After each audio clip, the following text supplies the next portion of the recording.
এই রাজনীতির ক্ষেত্রে এই দুইটা জিনিস মনে রাখবেন, এটাই আমার আবেদন, আর কিচ্ছু নেই। একটা হচ্ছে আপনার জয় পরাজয়কে ইসলামের জয় পরাজয় মনে করবেন না, এইরকম ফতোয়াবাজির রাজনীতি করবেন না। মানুষ এরকম করলে ভোটও দেবে না। এত বছর ধরে, স্বাধীনতা 53 বছরে বাংলাদেশে খুব দিনদার কোনো দল তো আর ক্ষমতা যাইতে পারে না। তার মানে হচ্ছে কোনো না কোনো জায়গায় তো সমস্যা হইতেছে, এটা বুঝেন যে সমস্যা কোনো না কোনো জায়গায় হচ্ছে। অথবা এই টাইপের কমেন্ট করবেন না যে অমুক অমুক দলকে ভোট না দিলে কাফির হয়ে যাবে, কেউ মোটেও হবে না। দ্বিতীয় কথা হচ্ছে আপনি কোনো অবস্থাতেই আল্লাহর রাসূল সাল্লাল্লাহু আলাইহি ওয়াসাল্লামের ইজ্জত হুরমতকে সাধারণ মানুষের কাতারে নামিয়ে আনবেন না। এইটার ব্যাপারে খুব সতর্ক থাকবেন। আমি নাম না বলেই বলছি, আমি নিজের চোখে ভিডিওটা দেখেছি। এক ভাই বলছেন, দুইটা দলের নাম বলেছেন যে এই দুইটা দলকে ভোট না দিলে মানুষ কাফির হয়েছে।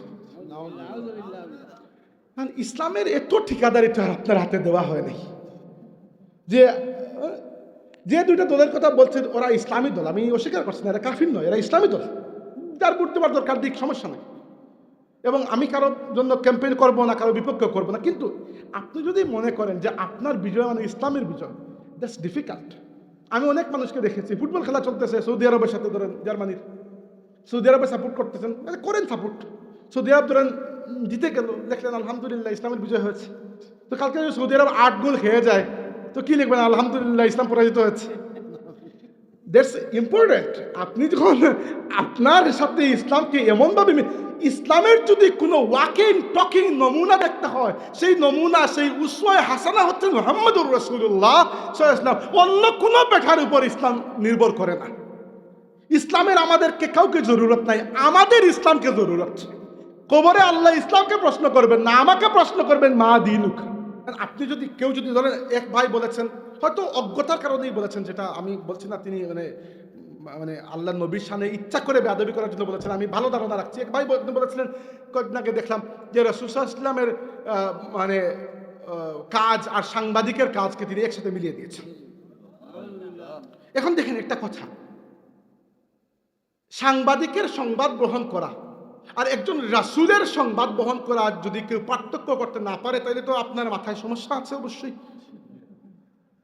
কারণ সাংবাদিকের জিম্মাদারি আর নবীর জিম্মাদারির মধ্যে বহুত পার্থক্য। আমি একবার ছোট্ট একটা উদাহরণ দিই। আমাদের নবী সাল্লাল্লাহু আলাইহি ওয়াসাল্লাম সত্যবাদী না? তো সত্যবাদী তো আপনিও তো, মানে এই লেভেলে না হোক, কোন না কোন লেভেলে তো সত্যবাদী। বা ধরেন আমিও তো মোটামুটি সত্য কথাই বলি, চেষ্টা করি।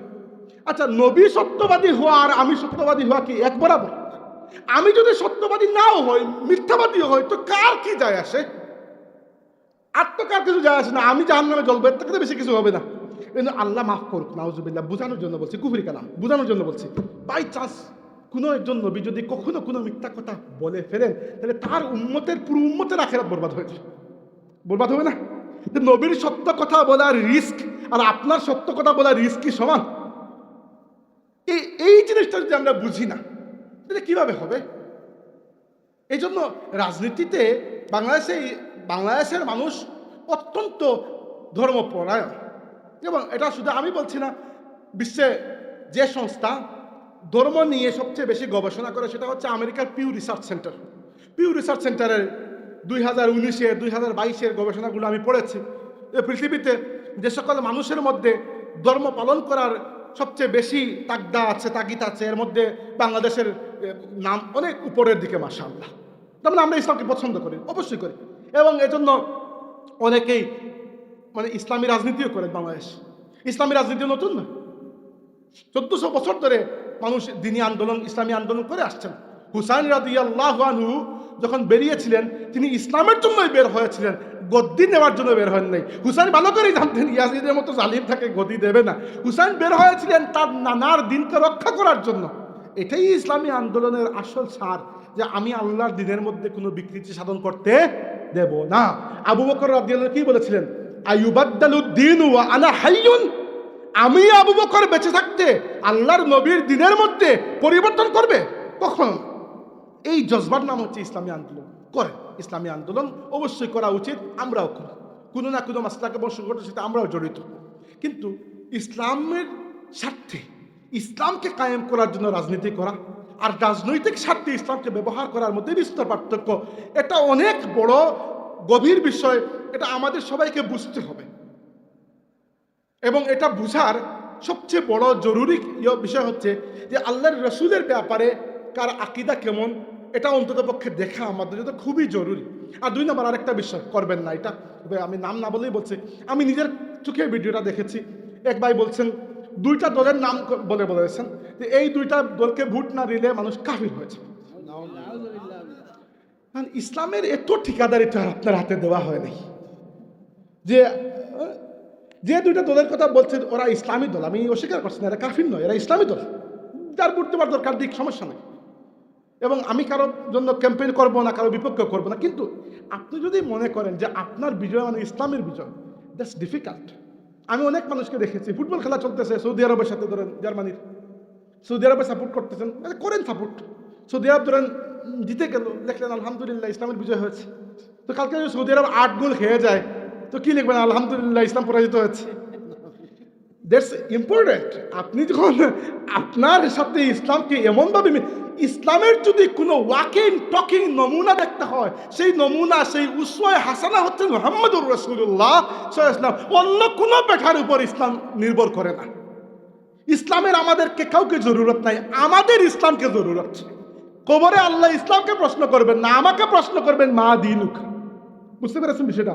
অতএব ধরেন ওই দিন বাংলাদেশের বরেণ্য আলিম অনেক ভালো কথা বলেছেন, আমার বেশ ভালো লেগেছে কথাটি, আমি রিপিট করছি যে কোনো দলের বিজয়ের সাথে ইসলামের বিজয়কে ইকুয়েট করবেন না, যে আমাদের দলকে বিজয়ী করলে ইসলাম বিজয়ী হয়ে যাবে।